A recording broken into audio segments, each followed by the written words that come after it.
Have you ever felt unsure about how to use former and latter?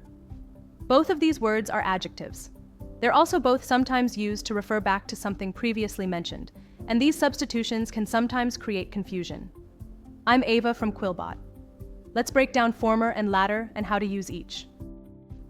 Former is an adjective that means previous or refers to a past state.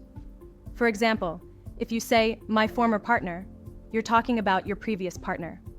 Or, if you were to say, please restore the room to its former conditions, you're talking about the past state of the room.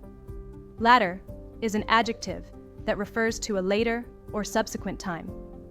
If you say, we're going to Mexico in the latter half of the year, you're referring to a time that is later in the year and closer to the end of it than to the beginning.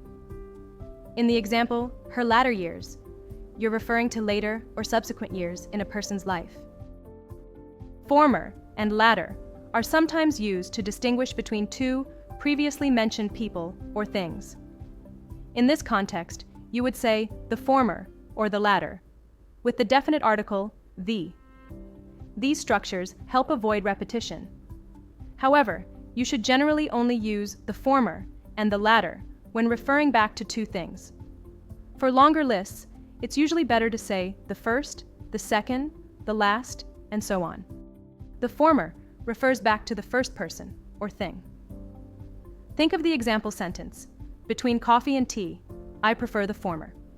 Here, the former refers back to coffee, as it was the first item in the list. To remember this, note that both former and first start with F.